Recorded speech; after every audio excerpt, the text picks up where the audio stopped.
Un plaisir pour moi, mesdames et messieurs, de vous présenter le fait du jour de ce vendredi 9 octobre 2020 sur Iwachu Web TV. Le temps de poursuivre les sanctions est révolu, a fait remarquer le chef de la diplomatie burundaise, Albert Shingiro. C'était après une réunion de briefing organisée ce vendredi par le ministère des Affaires étrangères et de la coopération au développement à l'endroit du corps diplomatique.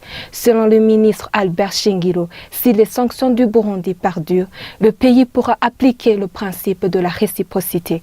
Dorini Yungeko et Fabrice Nzohabonayo. Il est 10 heures passées dans la salle du ministère des Affaires étrangères à Bujumbura.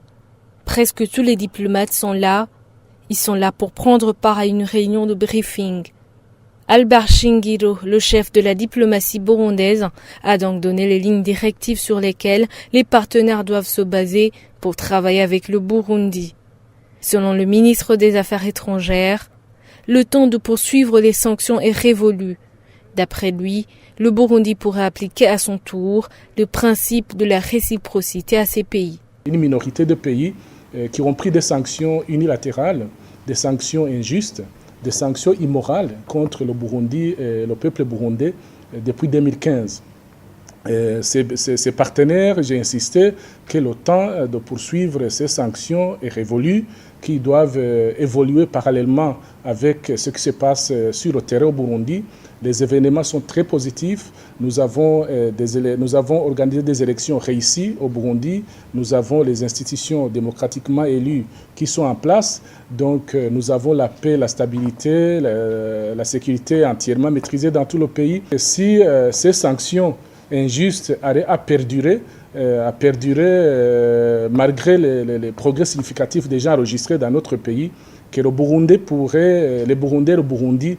pourraient aussi appliquer le principe de la réciprocité.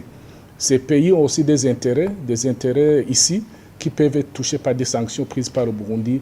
Mais nous n'allons pas aller jusque-là. Bien évidemment, nous sommes contraires à l'usage des sanctions dans les relations internationales. Nous sommes partisans du dialogue et de la coopération. Mais ce serait éventuellement une décision de dernier ressort si jamais ces sanctions auraient à perdurer. Depuis 2015, l'Union européenne et les États-Unis d'Amérique ne donnent aucune aide directe au gouvernement burundais. Quelques hauts gradés de l'armée et de la police sont sous leurs sanctions depuis lors. Et c'est par ici que nous bouclons ce fait du jour. Bon week-end.